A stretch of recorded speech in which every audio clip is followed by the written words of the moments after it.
Assalamualaikum warahmatullahi wabarakatuh. Perkenalkan, nama saya Diana Kartika Dewi dari kelas B dengan nomor induk mahasiswa A1C0259 dari jurusan S1 Akuntansi Fakultas Ekonomi dan Bisnis Universitas Mataram.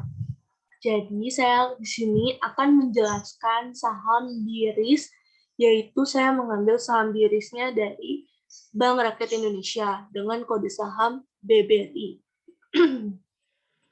Bank Rakyat Indonesia merupakan salah satu bank milik pemerintah yang terbesar di Indonesia. Pada awalnya, Bank Rakyat Indonesia (BRI) didirikan di Purwokerto, Jawa Tengah oleh Raden B.I. Arya Wirja Atmajaya dengan nama Bank Bantuan dan Simpanan milik kaum priai Purwokerto, suatu lembaga keuangan yang melayani orang-orang berkebangsaan Indonesia pribumi, khususnya.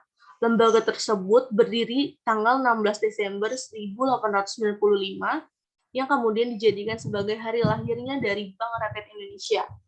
Saat ini, Bank Rakyat Indonesia memiliki 18 kantor wilayah, 1 kantor audit intern pusat, 18 kantor audit intern wilayah, 450 kantor cabang domestik, 1 kantor cabang khusus, 588 kantor cabang pembantu, 3 kantor cabang pembantu di luar negeri, 984 kantor kas, 5.222 BRI unit, 1.829 teras dan teras keliling, dan 4 teras kapal. Bank Rakyat Indonesia, Persero Tbk, juga memiliki 5 kantor cabang luar negeri yang berlokasi di New York, Cayman Islands, Singapura, Timur Leste, Taipei, dan 1 kantor wilayah yang berlokasi di Hong Kong. Selanjutnya, saya akan menentukan analisis indikatornya menggunakan Bollinger Bands. Pertama, kita masuk ke atas ini, yang pada pilihan di atas ini, kita pilih indikator. Lalu kita tulis indikator apa yang kita mau pakai. Saya akan pakai Bollinger Bands.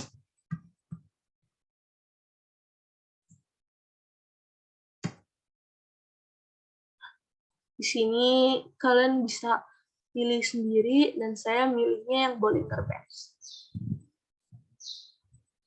Nah, kalau sudah kelihatan seperti biru-biru ini, berarti udah bisa terpakai indikatornya.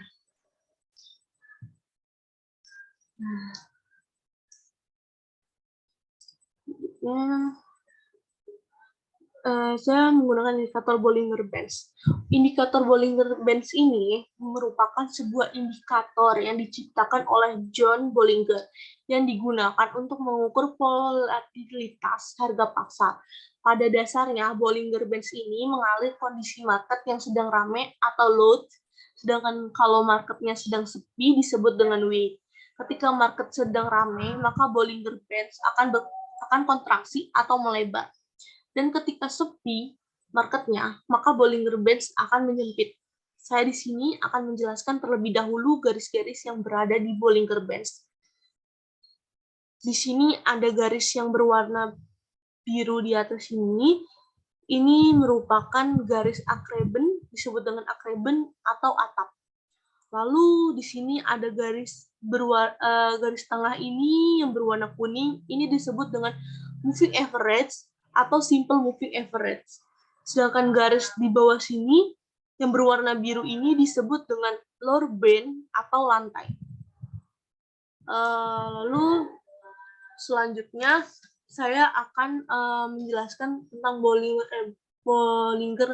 Band itu moving average yang ada di sebelah kiri. Nah, di sini ini ada moving average-nya itu dia berada di 20. Lalu ada standar deviasi, ini dia ada di angka 2. Nah, di sini saya akan menganalisis candlestick yang ada di sini.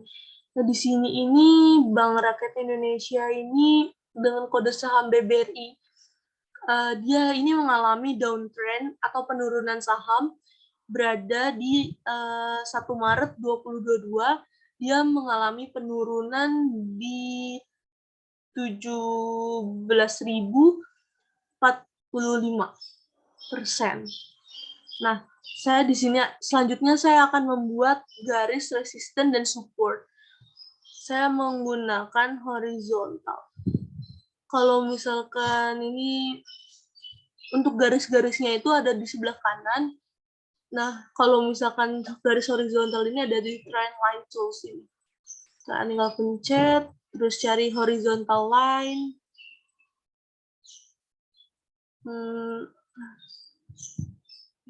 Pencet di horizontal line ini. Ya, horizontal line yang ini. Udah nih. Saya akan membuat di sini di sini deh.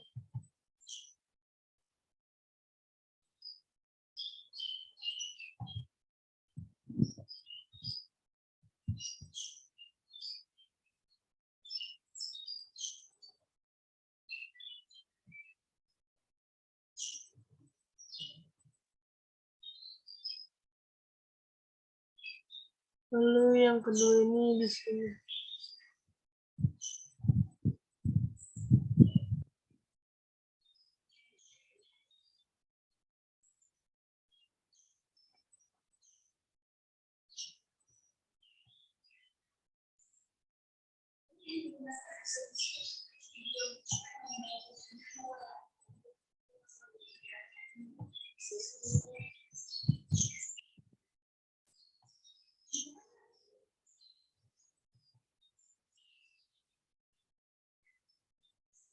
Ya, untuk garis-garis horizontalnya itu dia terdapat ada 2 garis horizontal, ada yang horizontal line sama horizontal ray.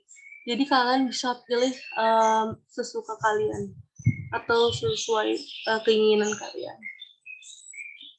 Ini lalu yang kedua ini saya ada di sini.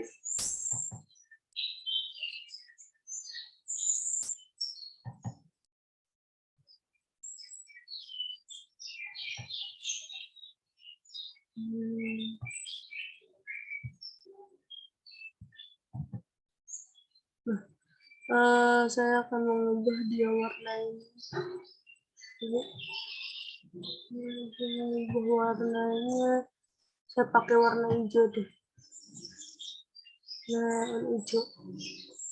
Nah, jadi garis support yang di bawah sini, terus lalu yang di atas ini garis support di bawah, garis resistannya ini yang ada di atas.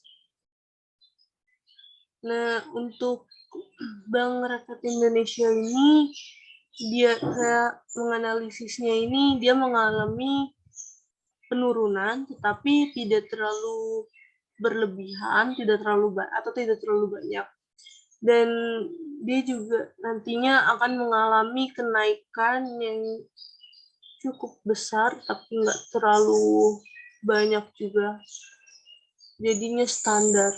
Lalu di sini juga kalau kita lihat ini dari garis-garis yang di atap, garis yang di lantai ini, dia mengalami perkembangan yang cukup pesat dan lagi rame sekali karena dari antara garis atap dan garis lantainya ini cukup melebar. Mungkin segini saja presentasi dari saya atau penjelasan dari saya. Kurang lebihnya mohon maaf. Wassalamualaikum warahmatullahi wabarakatuh.